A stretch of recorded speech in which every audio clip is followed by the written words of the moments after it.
Rolling on video. Well, I just want you to be aware. Say whatever you want. Rolling on audio. Yep.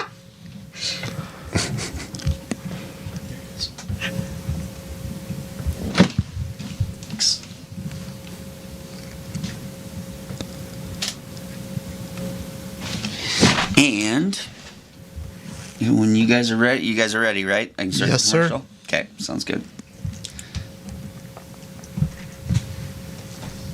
Support for Wrong About Everything comes from Minnesota's credit unions. Credit unions are locally based, member-owned financial cooperatives that return earnings to members through higher savings rates, lower loan rates, and reduced fees. Visit mncun.org for more information.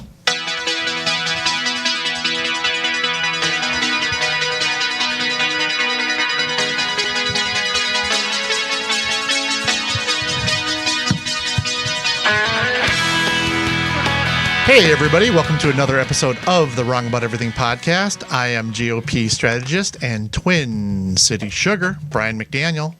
I am ex-urban demi-Republican Mike Franklin. I am Minneapolis cultural correspondent Allison Nessie. I have a headache. Does anyone have Tylenol? Javier Murillo. Don't get And pregnant. we are Wrong about everything. Yep. You pregnant, Javier? Not that I know of. Oh, okay. Not that I know That's of. I next can get week's an show. X-ray. Next week's show. I keep being told that's possible. so- Spoiler. Yeah. Well, as a Chicago kid who grew up, in the 70s and 80s, Tylenol has always been a real hot button issue because I very much remember when they had the tainted Tylenol and, the impact that had. Have you watched the documentary about that? I did, the new one on Netflix. Yeah. So I did see that, and there was stuff in there I didn't know. But no, It's weird that no one's ever been prosecuted for that. It is weird that no one's ever been prosecuted. Well, there's a spectrum of prosecution. Never mind. Yeah. Sorry. I am too young to know what any of you guys are talking about. Oh, yeah. See, when I was a kid, Yeah. when I was a kid, And I'm not that young. You're we're not going to take the bait on that. When I was a kid, somebody in the Chicago area found, and this is before like the ceiling and the child-proof caps and all It's that. the reason we have child Yeah, it's the real we have it. Was tainting Tylenol with cyanide, and it was in different drugstores all over the Chicagoland area, and people died. Like It was the fentanyl of its time. That's Yeah. terrible. it was a big deal. Someone took it, then the family members came home, found them dead, and then they freaked out, and then they took Tylenol, and then they died too. Oh, Yeah. God. No, Yeah, it was a big deal, and I'm just shocked that the brand Survive. It's a success story in crisis comms and crisis management. Had been until this week. I was going to say, Until this can week. they? Well, we'll get to that. We'll get to that. We'll get to that. Hey, everybody. We got old. Why didn't you say you were an old-timey guy? I was working towards it. All right. Well, everybody, welcome to the Minnesota Credit Union Network studios, deep within the recesses of MBC Studios in Northeast Minneapolis. We have our producer Gabe in the other room, pushing the ones and twos. We certainly hope that you're watching us on YouTube. Please give us a like and a subscribe, and tell your neighbors, tell your friends, tell your enemies. We would love to have them watch us. Additionally, we have A new sponsor. What? The Minnesota Licensed Beverage Association. Good friends of ours for a very long time. Since 1952, the Minnesota Licensed Beverage Association has helped licensed beverage retailers in the state of Minnesota with information, resources, educational programs, and government affairs services designed to promote and protect their business. Their member retailers understand that with the MLBA, you are not alone. You know who also sponsors us? Bradshaw and Bryant. Oh, yeah. Their entire team of attorneys and staff is dedicated to provide the legal service you need, combined with the service and personal attention you deserve. If you have questions about how they can assist you with a personal injury, wrongful death, or criminal defense matter, do not hesitate to call them. Consultations are free. You can contact them at 800-770-7008 or at minnesotapersonalinjury.com. Wow. All right. Well, let's zip through a little bit of Minnesota news, and then actually, I think the beefiest stuff was federal. So you've heard us talk a lot about Senator Cat Burglar, Nicole Mitchell. Well, she was sentenced this week. She got 6 months. 6 months in the pokey. In the pokey. Which I am. Where is she serving it? Do we know? Brian just said in the pokey. In the pokey. That's not a place. It's The Huskow. in the Huska. I don't know that it says here in the article. I think maybe Bureau of Prisons decides that later. Yeah. But in any event, 6 months. Obviously, she probably won't serve all 6 months. But I am actually a little surprised that I know that there were mandatory minimums for some of them. But it's going to be shocking seeing a senator actually go to prison, and I can't. And she's not a senator anymore. Is it? Is it really? I think Lauren Jennings went to Lauren prison. Jennings. He committed some double dealing with utility poles. Utility poles. Yes, good memory. Oddly enough, yeah. She is going to be in Ramsey County, which they made a concession because initially she was sentenced to go to Becker County, but they, she will be able to have work release because she has recently landed new employment at Another state's senate. at a landed job in fast food. So. But because her lawyer did say that due to her felony conviction, she has been unable to find work. So she has recently gained employment at a fast food entity, and she will sleep in the Ramsey County Jail and be released for. I believe they prefer fresh food made fast. Just. I believe they prefer a sandwich artist. Yeah. Lovely. So that was interesting. And then there were some poll numbers that came out for Governor. Wait, what? She went from cat burglar to hamburglar? That's the old timey guy we were looking for. Hey, There he everybody. is. Hey, everybody. Little slow on the uptake, but I still can bring it. One of those steamed steak burgers, please. Steamed hams. Steamed hams. Tim Walz, who, as we discussed last week, made the decision he's running for a third term. The poll numbers from the last time they took like favorability numbers for him have dipped significantly. Now that's not surprising. I think everyone on this show probably could have predicted that that was the truth. I think he is still predicted to win against his current opponents, but it does certainly mean that he's definitely vulnerable, and it's going to be a super interesting election. I mean, right now we're kind of waiting to see which other Republicans jump in. We're hearing lots of good names, so they are probably getting in pretty quick if they want to get any money. So get in while the getting's good. Yeah. I mean, I know the headline is the polling numbers aren't great, but frankly, after 8 years and not exactly the smoothest 8 years for a pandemic, George Floyd's murder, everything that has happened over the last 8 years with this governor, they're not that bad either. Like that, frankly, I'm like, they're not great, but they aren't bad. $1 billion of fraud. What's interesting to me, though, is a 19-point drop in that's the last however many couple months, I guess, since the last poll they had and favorability. And that could just be a function of officially being a candidate. I mean, there could be a number of things, but that's obviously would be distressing. Yeah, I mean, I think with a question like that, to me, I think of what is the question in the person's head that they're answering, and I think the question that they're answering in their head is, should he run again? Mm-hmm. Yeah, yeah, that's a great way of putting it. That's So, he's got his work cut out for him. He didn't ask the four of us. No. Or four people in I general. always try to respond to polls, and then it gets to a couple questions, and then it's your occupation, and then they're like, sorry, you're not qualified, or you're disqualified. Yeah. I would say you got to lie better. Huh? Hamburglar. That's usually what I say. Yeah. Well, and T-Paw's in the news again. I just late addition to the agenda. Sorry, but there was the same analysis. He was recruited. Sounds like by some national Republicans. And by T-Paw, I mean former Governor Tim Pawlenty, who Brian and I saw last week. We saw him last Friday, and can still bring it. I think both. It was a very. We were at a Republican event. Still bring what? He gave a very substantive speech. And it was good. Responded adroitly, and No wonder he's not doing very well. Well, very not- much to your point, that's not Allison. the brand. When asked on the Chad Hartman show whether he would consider running again, he said no. That he's, basically he. I'm going to find the exact quote here, but so I just don't think getting through the modern day Republican Party as someone who's more of a traditional Reagan Republican would be realistic for me. And would that That's it a work? smart assessment. That is a smart Yeah, assessment. I mean, we would love for him to be a candidate again and a governor again or a senator. This was actually asking him to run for U.S. Senate. Correct. But I also agree with his assessment that he is not what the delegates are looking for, and he tried this. I was gonna say it's not an assumption. He literally Yeah, tried. he literally he tried did this. this. Literally tried. Yeah. So anyway, but And arguably it's gotten worse since then. yeah, for it was folks like it was himself. it was great to see him, and like we said, can still command a room. That's for sure. I'm gonna save the Walls Harris book stuff for when we actually just talk about the book in general. But let's get to national news. So Javier, you referenced having a headache, and we talked about Tylenol.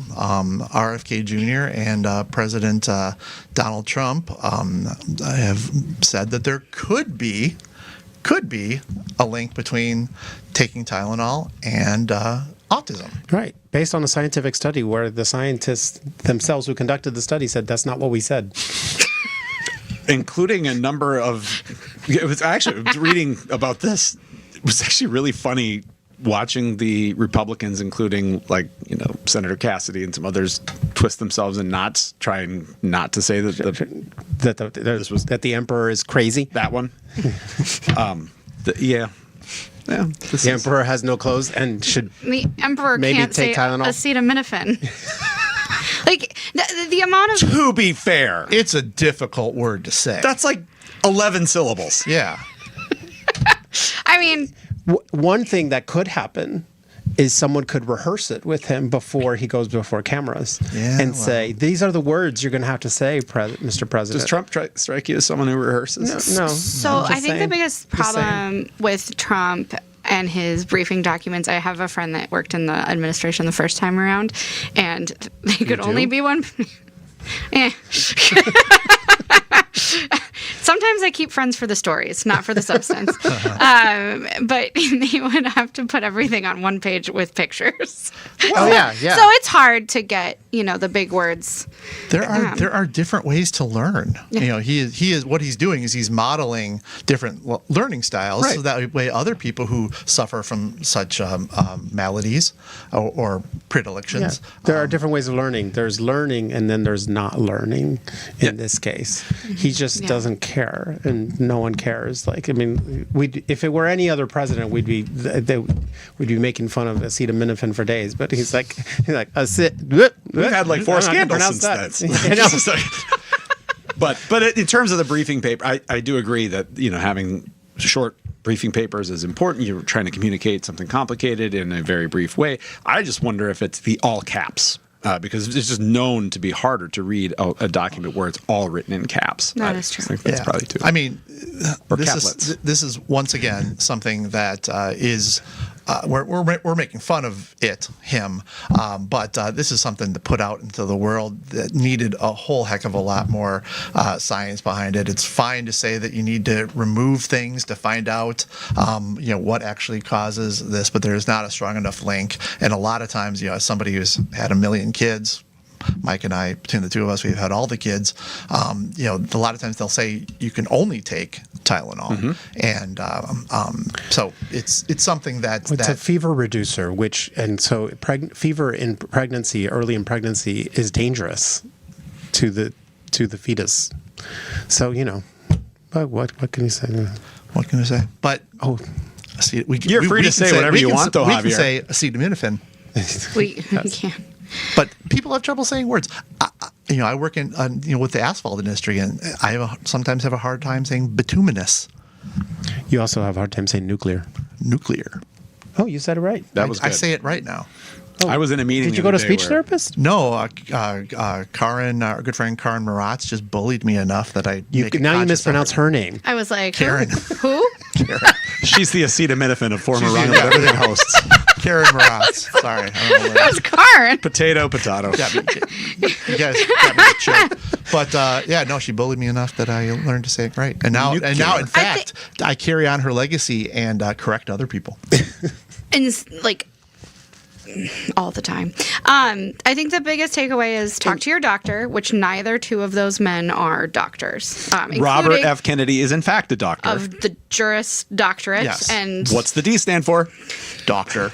We're open for many answers. okay, all right. Yeah, you too. Us two doctors. Yeah, I know. Boom. Yeah, that was smart. Okay, so that's something we got to keep an eye on. I mean, on the serious front, on the autism front, like this is just really like families. I have a cousin whose child has very severe autism, and can't live independently. It's a really hard thing. This is like I don't even understand the sort of it's being so unserious about something that is incredibly serious, and giving people either false fears or false hopes or it's depressing. It's so annoying, and it just flies in the face of what kind of everyone in the disability and the autism community, and like the applied behavioral therapy, which is kind of the type of therapy that most families and people with autism receive starting from diagnosis. And it's like it's this whole concept that there's just so much more autism in our society these days. It's like, no, we've gotten so much better at diagnosing it, seeing it, and knowing how to address it. And it's like saying that, oh my God, we created a telescope. Look how many stars there are. It's like, yeah, they've always been there. There's a lot of stuff. And now we have the technology to see it and know how to address it. Well, and I think a lot of people, and this is something that really bothers me. I have a son that receives services. He's high functioning, so he's not one of the people that Javier is talking about, but I certainly know those people. It's a continuum. It's a spectrum. It is, but I think also that some of the more serious elements of autism have been watered down by all the self-diagnosed autism, because on the TikToks and the tweets and the all that, there are lots of people that love to tell you that they are on the spectrum, and that is something that they have decided themselves. And I think that has watered down the seriousness of the kids who actually suffer with something very, very, very serious. I just like that I live in a world where one thing that's consistent is I've thought that RFK was a wicked crank for about 25 years, and I still think that. Yeah. So it can just it's fun to stay in one spot. Yeah, I mean, no one liked RFK until Trump told them to like him, and then they liked him very much. Mm-hmm. But I can remember as an attorney, and when he was captain of environment, that I was no fan of his viewpoints. So Javier, you had added an article on here about Pam Bondi. Would you like to, or was that Mike? No, it wasn't me. No, that was me. No, fun stuff. This was. It's interesting. Like the lawyers now, when the doctors. Right, the doctors here. Thank you. When the president specifically says to the attorney general in what looks like a DM, but was posted publicly, like, you have to go after these people, and then he says, like, I just think they're guilty of something. It like, at a minimum, it seems like you have a really good defense. Should a case be brought? You mean like if they were going after a person and trying to find the crime afterwards? Yeah. Yeah. Is that's that the person who gets charged gets to say, well, they said they were looking for a crime. Right. They shouldn't do that. Well, and similarly, I have a family member who was told by her firm's HR department that there was somebody that was trying to dig up dirt on them. And we did take that to an attorney. Yeah, I mean, this is lawfare is bad when it's deployed against you, and it's bad when it's deployed against anyone. We shouldn't. What does that term mean? Lawfare, it means basically what you're describing. That I don't like Trump, and I'm going to run a statewide election saying that I'm going to be the most anti-Trump person out there, and when I'm elected, I'm going to find a crime that he committed, and then prosecute him for it. Is it lawfare like warfare? I think it's probably where the term comes from, but it was wrong then, and it's wrong now. Well, the whole reason, yeah, I'm getting purer again because I'm teaching my class this fall, and You're cleansing. I'm being cleansed of all the grit and grime of the real world, and but our whole system is based on not allowing a powerful executive to exact punishment on people for being political opponents. That is the basis of our whole system. That was the basis of our whole system. Well, but it's still the basis of it. we have jacked it up. Collectively ignored it for about a different generation and a whether half. it's weaponizing the IRS or any of the others. This is what we all, as regular people and citizens, should be appalled by, and it's not okay. When they say no kings, this is king bullshit right here, and we ain't got one of those. This is very old, and exactly, I couldn't agree with you more. This is exactly why we need to get back to a constitutional order, and we don't have one at the moment. Okay, I'm gonna skip over Harris for a moment and talk about America did the same thing. yeah, Jimmy Kimmel's back in the air. Took a couple of days off. I think that once again, kind of like when Trump got kicked off Twitter and all the constitutional scholars talked about the First Amendment, and Biden telling Facebook that they need to deplatform people. All of a sudden now, pendulum swing the other way, and ABC taking Jimmy Kimmel off for comments that he made on Charlie Kirk also was something that was gonna burn down the world when Javier was gonna talk. Oh, I thought you were. No. Anyway, it was gonna pull down the world, and I think that this was, for the good of the nation, a good amount of time. I think if it would have gone on weeks or months, that there just would have been more and more speculation about why it is. Jimmy Kimmel was on the air last night. He did give an apology, which was one of the things that people were looking from him. And I think that it's going to be interesting to see, because there are declining ratings. Is this something that goes the way of Colbert, where his declining ratings led to him being his show being taken off the air? But we're going to see. I thought it was interesting that he opened up with the same line that Jack Parr used when he was taken off the air for 3 weeks in 1960. That's the other thing. He took himself off the air. He walked off the air because he got censored. Yes. Now, I mean, Jack Parr, but you don't know Tylenol? Yeah. What the hell? He was on right before Leave It to Beavis. That was not part of the cultural education of Marianne Nessie. Oh, okay. But I do know that, yes, he walked off the air after being censored and then came back on and said, as I was saying before I was interrupted, which is exactly what Jimmy Kimmel said last night. Yeah. I knew that was a reference. I didn't know it was a Jack Parr reference. Yeah. I was trying to. It was funny. I thought, Yeah. Jimmy Kimmel is somebody who I like less and less and less. But once upon a time, like when he had the Man Show, I thought he was extremely funny. And I think just one of the reasons that Johnny Carson was just so beloved is because people didn't know his politics. Well, because he didn't really do politics. I mean, that's these late night shows. I mean, look, and politics was different then. Divergence, Yeah. perhaps from previous examples. I mean, if I'm a zealot on anything, it's the First Amendment, and this was reprehensible behavior. Easy for me to say, reprehensible behavior by actors within the Trump administration.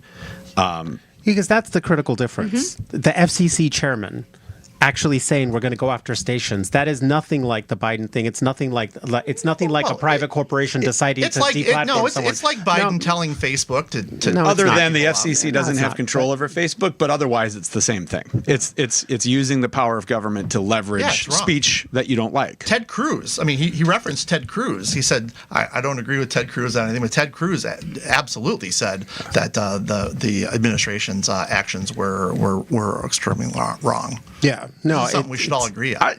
I just lament the days Jack Parr, Johnny Carson, Jay Leno. We went on TV at night to be funny. I talked over. I did too, and I'm sorry. No. I just like the thing that's chilling about it, and that is as with the using the FCC chairman's words as a cloak, still Sinclair and one other network, Nexstar, still not playing. Like no one has a right to have their own show. No one has a right to, that's not the point. But I think they already sent the message that they intended to send, and it was heard loud and clear by the world, and people will be less willing to speak out, and that's the point. To pivot on to Brian's point, I actually was proud of the remnant of conservatives that are out there that actually took issue with this. Yeah. And there were quite a few comments from recognizable conservatives basically saying, no, we don't mess around with there. No, there was others from the right that did not have this take, but there were, from Ted Cruz to Rand Paul to Ben Shapiro to others, there were folks who were holding sort of one standard for speech in this country, and I thought that was refreshing in light of something that I agree with Javier, was chilling and was not the best foot forward from this administration. Well, and I want to speak to regular people right now. So in the Sacramento, Stockton, Modesto area of California, a gentleman decided to shoot up the station ABC 10 because he was upset about the free speech potential impingement there, and he's facing felony charges. And they found a note that suggests political motive.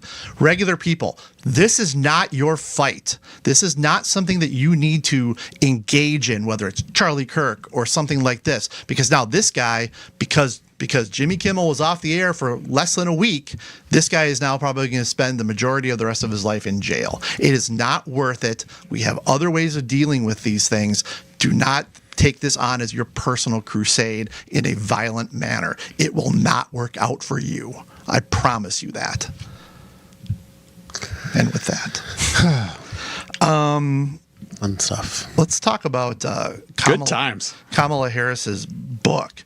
I am so surprised by this, that her book would kind of have a little bit of some scorched earth stuff in it, because she is still very much talked about as a potential candidate. No, she's not. Oh, she's talked about it. She's talked about by Republicans' wet dream. Well, well, polls. But anyway, this tells me I agree with you, because by saying that, and I'm obviously making it more. I'm removing some nuance here, but that essentially she wanted Pete Buttigieg to be her vice president running mate, and that ultimately they did not choose that because they didn't think that America would take a black woman and a gay man, and then that Shapiro, the governor of Pennsylvania, was essentially just too Jewish for it. And she said that she respects Tim Walz, but then really goes after him for his debate performance, which we understand. This is fair. It's fair. It's not unfair. That was a shocking. No. Did I not? I think I said. I understand that. No, we are as the left side of the talking heads here agree. Yeah. But let's see. Let me see this. See, now I think what the thing that drives me crazy, that this is the most minor thing. Why would they put contact lenses on someone for the first time? I know when they're on national TV. I know, and then his eyes were saucers. He looked weird. Oh my God, he looked deranged. Like, that's not his fault. It's have you ever worn contact lenses? Never. Oh yeah, and I would never. I used to, and I might again, but like the first time you put them in, like it takes a freaking while. Yeah, for your eyes to get used to it, yeah. And looks like a Midwest dad with his glasses on. Like it made no sense. It did not make much sense. Yeah. It did not work well. And I just have a lot of skepticism and negative comments about these national handlers. I was just gonna say it's just a DC consultant 101. Like, because I always tell people, getting back to Tim Pawlenty, I always say Tim Pawlenty is my friend. I don't know who ran for president. No. Because he had a Southern accent all of a sudden. It was ridiculous. Well, you can't say T-pop without howdy. Hey, everybody. Paul. I'm from South St. Paul. Didn't Kamala did that too. She had different accents and different speeches, and Yeah, well, I mean, Hillary I get had it. done that. And I mean, I get it. It happens. At least Hillary lived in Arkansas. It's true. It's a weird phenomenon where voters very clearly, I think, over and over again, particularly in Minnesota, show that they want an authentic candidate, and then it seems like we do everything we can to inauthentitify Well, our candidates. before like the last 10 years, you could do that because, your speech in wherever wasn't being live streamed and or viewed by the rest of the country. So you could code switch and maybe try to be more authentic to your crowd, but you just can't do that now in 2025. Yeah. I just want to read one passage here about this book. It said, of the three finalists, she passed over Shapiro, whom she described as poised, polished, and personable in their one-on-one interview. But Harris was taken aback when, according to her telling, Shapiro said he wanted to be in the room for every decision. This is what I had heard at the time, too. Yeah. I told him bluntly that was an unrealistic expectation. A vice president is not a co-president. I had a nagging concern that he would be unable to settle for a role of number two that it would wear on a partnership. Just because you said she said he was too Jewish. That seems very different. But I mean, that is definitely referenced in the book as well. But I did say I was stripping away the nuance of it as well. But you said that. I'm going to give you credit for it. Back when the decision was made, you said it was that Shapiro had demands and that Tim Walz said, I'll do whatever you want. Yep. Ostensibly. So, but anyway, this book, I do not like political books or biographies, history stuff every once in a while. But this might actually be one that I read. I might listen to this one. Yeah, listen. I hope she's reading it. I will not. I'll hear Brian talk about it though. That's just as good. I don't want. I'll see the highlight reel on TikTok. Yeah, there is that. So let me put my lawyer hat back on. We got a lot of lawyer stuff in this show. So the border czar, what was his name? Holman. Tom Homan? Tom Holman. Yeah. The border czar, the American FBI. Mm-hmm. The American FBI has him on tape taking a bag of money. A bag of money? A bag of money. Where do you get it? From them. But assuming that there was not entrapment, but how is it now that the administration is like, nah, he didn't do anything wrong? Well, he did something wrong 50,000 times. I mean, how does Donald Trump not seeing something wrong with taking a bag of money? He should have been a bag of Trump coin. Yeah. Is what it should have been. That's the wrong here. Just like, of course they don't. I spoke to the American people before. Now I'm going to speak to people in positions of power. No one is going to give you a bag of money. Well, clearly you're wrong. They might. Nobody is legitimately going to give you a bag of money. They are going to give you Bitcoin. What about an ingot? An ingot? Yes, ingot. Hey, now be careful. What if it comes in a briefcase? I mean, that's cool. That's pretty- what money that's comes pretty in. badass. Yeah. Do we Like a even nice have Halliburton. Yeah. Do you have Yeah. briefcases anymore? I don't know. I want a backpack. That's what I want. Our good- Representative Wolgamott has a lovely briefcase that he brings to all committee hearings, and I appreciate it. Our good friend Jason Fossum once came to an interview at the caucus. He had a briefcase, and inside just had one piece of paper and his resume. He's a professional man, He is all a right? professional man. And then, fantastic. if you remember, this is back when Seinfeld was going on, and when Kramer went to go work at that place, and they said, "Well, what's in your briefcase?" He goes, "Crackers." Crackers. Papers, business papers. Business papers. What do you do, sir? I'm unemployed. Anyway, oh boy. I just think. Yeah, so the man in charge of creating there's concentration camps in Florida, and the deportation it's just where regime. people think really hard. It's just where people think really hard. Well, they're concentrating. Yeah, yes, Good one. Yeah, that's what it means. Well, and On the high holidays, too. Come on. there was a shooting at the ICE facility in Texas. Was it today or yesterday? People, this is not your fight. Don't be killing. It's a civil war. It is literally their fight. It's this the big- is the, well, this I mean- is the problem we're in. These people and the realities that they live in through the algorithms they are fed, it is very much their fight. It is very much their war. Hey, we should outlaw TikTok.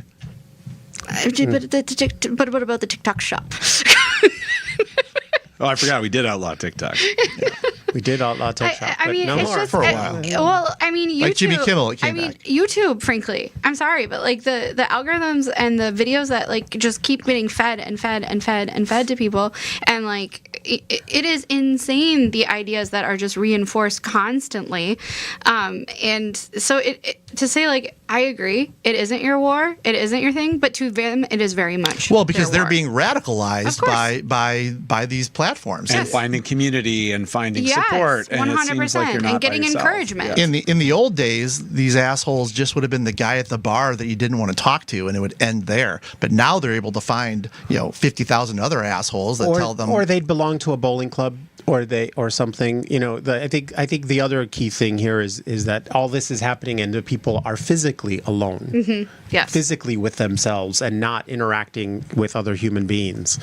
This is why people talk about the culture of the epidemic of loneliness, but like the epidemic of loneliness serves certain groups, certain people's serves their purposes. Anyone, people who want to increase the polarization, it's perfectly fine for them because like it just keep people in their amygdalas. And we're asking too much. And this is very, I think, libertarianish conservative position, but we're asking politics to do too much. There is a lot more, and this doesn't get us to where we are, but I think it does radicalize people when we are constantly feeding them before the algorithms this sort of life or death, life or death, life or death. The volume. The temperature has been so turned. I don't know how we turn it back around. I wish I knew. I mean, there's always something. I always say that the 60s became the 80s. There are things I don't know what that. What does that mean? Well, that the 60s were a radical. We've been here before, and then The 60s were a radical time, and then by the 80s, it's consumerism. I mean, things change. I just don't know what's going to be the catalyst for the change that I hope is coming from where we are right now. I mean, people go outside. To quote, It's going to get worse. To quote Uncle Baby Billy from The Righteous Gemstones, "Go outside, nerd. You guys need to have things that are not just the internet, and you need to." And I'm not making fun of it. I know. I believe it seriously. But I think what people in this country have been spoiled into, like we had, many decades of a country that was on the rise, and so there is not a consciousness of exactly how bad things can get when about how bad a society can spiral and how it can get out of control. You could and it takes many years to come back from it. So I think we're still in the throes of just in the beginning of the throes of the spiraling, and yes, it can get way worse. I'm not saying that we're at our lowest point. I think that we are not close to our lowest point. That's the scariest, most dangerous part, is that there's just going to be the reaction, and then the equal and opposite reaction, and then people. Freedom is never more than one generation away from extinction. Yeah. And as youth in government from the YMCA Center of Youth Voice, democracy must be learned by every generation. I do think the most, I don't know, they're having these and they tend to be men, so I am generalizing, but guys that get pulled into these the radicalization of the algorithm, and then these kind of crazy ideas what about the 19th Amendment? Why don't we go back to when times were good, when people voted as a family unit, and it's just this that idea is pervasive amongst the kind of the right, more radical. And I had someone say it out loud to me once, seriously, he was like, well, what about? And I was just like, I think that infringes on my life, liberty, and for the pursuit of happiness, my foundational constitutional rights. And he's like, oh. Well, but, the 14th Amendment is a difficult thing to get around. They don't know that. That's true. That's a good. I wish they'd get rid of the 17th Amendment. Which one's that? That's the direct election of senators. No one reads my letters, though. You hate democracy. Yeah, very much. Yeah. It's established for over a decade on the show. Constitutional Republic. Okay, let's go to plugs. Javier, do we have any new patrons? We do have a new Patreon. Giddy up. I just saw Andrew what disappeared there?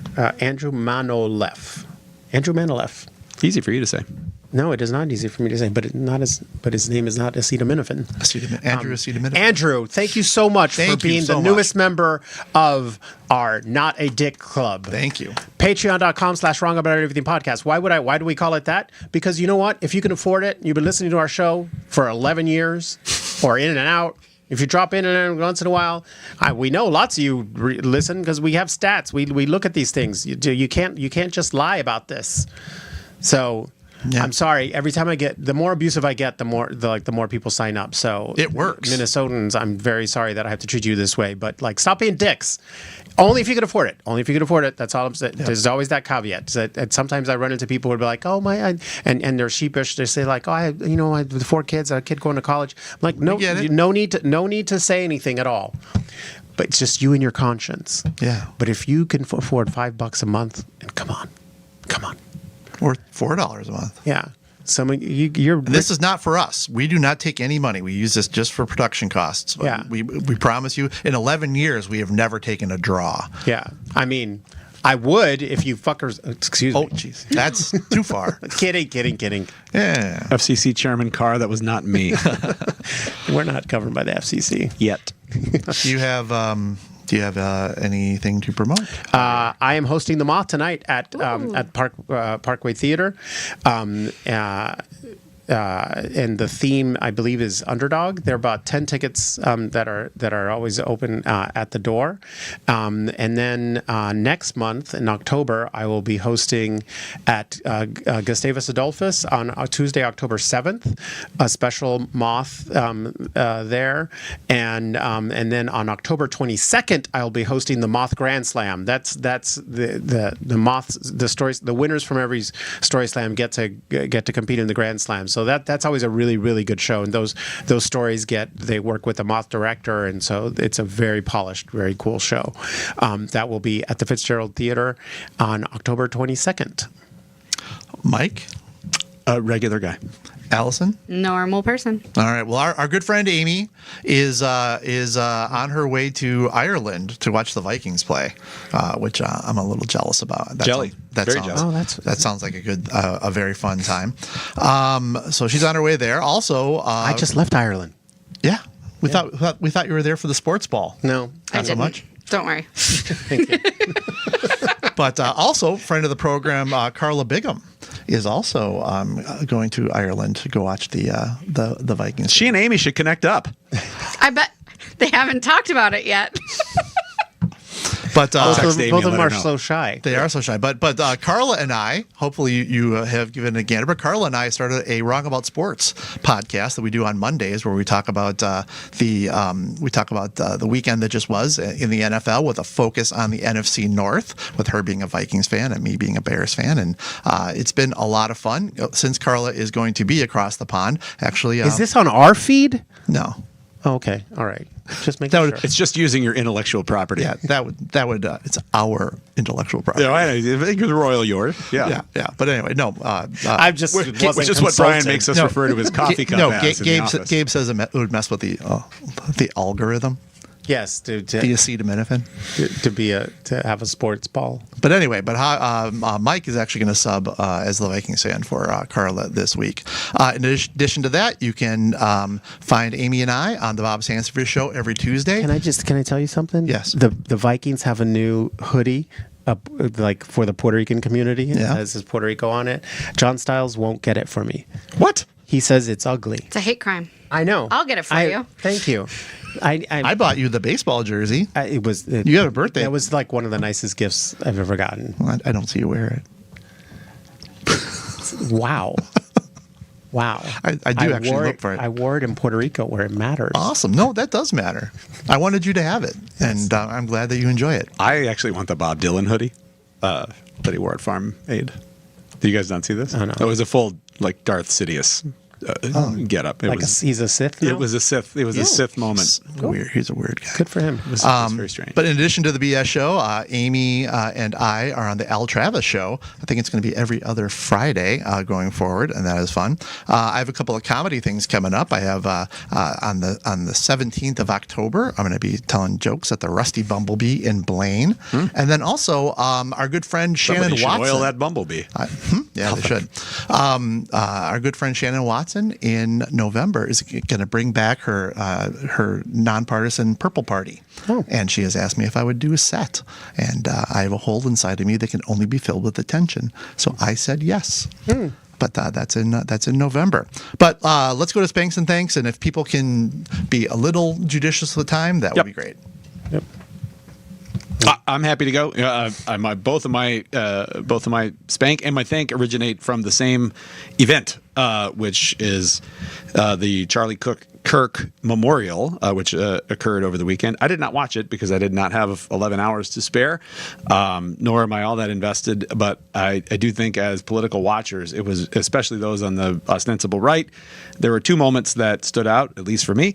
The first was when Tucker Carlson showed up. He, of the former Fox News personality, who now has his own, I'm not sure if he's still on X or not, but he's got his own show where he kind of took the veil off and went full anti-Semite, at least by most folks' reckoning that I have seen, referring to the people who killed Charlie Kirk in the same analogy as the people who killed Jesus. And by that, I mean, this is a quote. Jesus shows up and he starts talking about the people in power and he starts doing the worst thing you can do, which is tell the truth, Carlson began, and they hate it and they just go bonkers. I can picture the scene in a lamp-lit room with a bunch of guys sitting around eating hummus, thinking about what can we do to this guy? We got to make him stop talking. I know, we can kill him. And then he had this demonic laugh, which was actually kind of chilling to listen to. So that happened. Now, I will say, in the context of other accounts and video clips I've seen, very out of sync with basically everyone else that day, punctuated and emphasized, and I hope... Except the president. Elevate...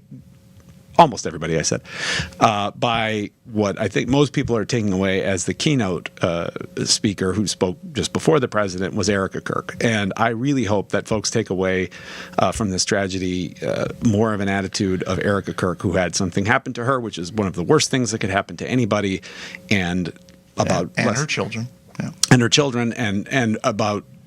less than 2 weeks later, stood in front of 90,000 people in the setting in Arizona and however many tens of millions who have seen it since, and forgave her husband's assassin because that's what Christ did and that's what Charlie would do.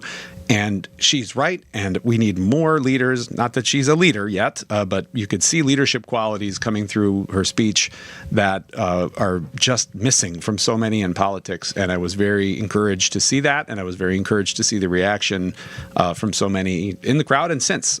So I want to spank Tucker Carlson, hope he goes away into a corner somewhere, and thank Erica Kirk for her bravery and for standing above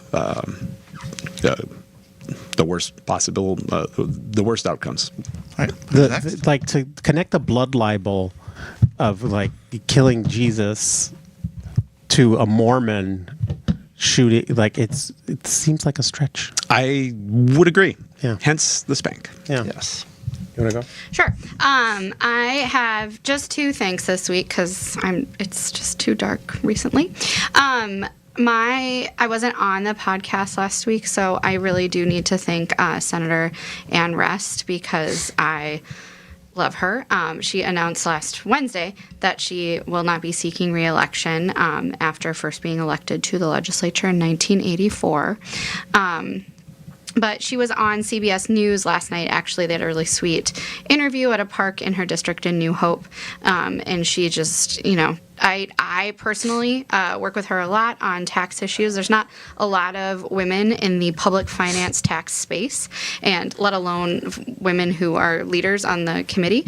Both Senator Nelson and Senator Rest, we've been lucky to have two women chair that committee, but it's more rare than other areas. But she loves to support and work with work with women in the public finance tax space, and she doesn't treat us any differently because she is hard on absolutely everybody. But she does have a little glimmer in her eye when you have a conversation, because she does appreciate it. But I just appreciate her service. I appreciate the worldview that she has brought to public finance, taxes, and always thinking about the taxpayer across the state of Minnesota, across incomes, and really thinking about lower middle income Minnesotans and trying to think about their daily lives and how decisions at the Capitol impact them. So thank you, Senator Rest. I still will go to her events at Frankie's Pizza in Crystal because it is delicious. My other thank you is actually putting on my cultural correspondent hat, a thank you to the city of Minneapolis, because this weekend was so fun. There were so many things going on. Everyone's always, this whole Minneapolis is dead narrative is just not feeling real living in Minneapolis and going out on the weekends. On Saturday, there was Farm Aid. There were full stadium full of folks, and then I couldn't go to Farm Aid because I was already booked with a comedy show. Heather McMahon was in town at the Pantages, then Avant Garden was going on, and it was just like a fun, felt normal-ish weekend to be out and about in the city. It was hard to get an Uber. There were people everywhere, and Minneapolis is not dead. It is alive and well, so come join us. Yay. And I am going to spank the Republican Supreme Court, which this last week, in another instance of green lighting the administration's lawlessness, the majority in using the shadow docket allowed the firing of the independent Federal Trade Commission, a member of the Federal Trade Commission, Rebecca Slaughter, over dissents of the court's three liberal justices. The very short dissent Elena Kagan wrote said, "Our emergency docket should never be used as it has been this year to permit what our own precedent bars. There has been precedent for many, many years, accepting that there are commissions that should remain independent. They've remained independent of presidents of both parties year after year, and that is gone, and clearly, obviously, they're going to undo that, which means that we'll have even more political patronage into the future. So, spanking the Republican court, and then. My thank is for the independent United States Commission that said Tuesday that Israel is committing genocide in Gaza. The UN Commission found indications of intentions to destroy, in whole or in part, Palestinians in the Gaza Strip as a group, which it said amounted to genocide. The responsibility for these atrocities, crimes, lie with the Israeli authorities at the highest echelons, who have orchestrated a genocidal campaign for almost 2 years now with the specific intent to destroy the Palestinian group in Gaza. Navi Pillay, chair of the UN Commission and former UN Human Rights Chief, said in a statement, "Thank you for recognizing the obvious." Okay. I had some dark things that I was going to bring up, and I have chosen to end the show something with a little lighter. Both things are sports ball, but they are things that bring us joy. So my first thank is going to be to a Chicago institution, the Wiener Circle, which is a pretty famous hot dog spot in Chicago. I went to a different one. Yeah, well, there's probably one of those too. But anyway, the Wiener Circle, which before the Bears game with the Dallas Cowboys this last weekend, with the Bears won 31-14, they said, if Caleb Williams throws 4 touchdowns today, free hot dogs for everyone. Well, guess what? Caleb Williams threw 4 touchdowns. That's awesome. And so the Wiener Circle very happily provided, I don't know if they had a limit or whatever. How it did was. they have enough hot dogs? I don't know, but they're a big outfit. But yes, they allowed a really large number of people to get free hot dogs, and there should be more free things out there. Hot take. Especially hot dogs. So anyway, It's like I've never had a problem finding free wieners. phrasing. Excuse me? Phrasing. I was about to be asked to be wanna read- congratulated for my restraint for wanna- not asking Javier what his favorite meal is from the Wiener Circle, but I won't do that. Okay. Like the record to reflect, I'm being an adult. Yeah, it's I can't with this. No. So anyway, thank you, Caleb Williams. Thank you, Wiener Circle, for that. And I'm going to end with my second thank, which is actually to Chicago Bears backup quarterback Tyson Bagent. So Tyson Bagent grew up poor in I want to say it was It was Wiener Circle, Arkansas. I think it was West Virginia. And this week, he heard that Sonny's Diner from his hometown, which was going to close because they had a massive amount of debt. He paid off their debt of $87,000 to save the restaurant because that restaurant gave him free meals when he was in high school. And it's something that brought a tear to the eye of the owners. And when I saw that, I just thought Tyson Bagent, who just got his first big contract extension with the Bears, that he is a very good person, it seems like, and that he saved Sonny's Diner, and hopefully they will continue to sponsor athletes and other kids in need in their town that need help, because there are unfortunately too many of those. So, second thank, Tyson Bagent. And with that, I am GOP strategist, and I've never been to the Wiener Circle, Brian McDaniel. I am going as soon Not as that I there's can anything wrong with that. to the Wiener Circle. I'm Allison Nessie, and I'm retired from my Wiener Circle days, but Here we go, Javier.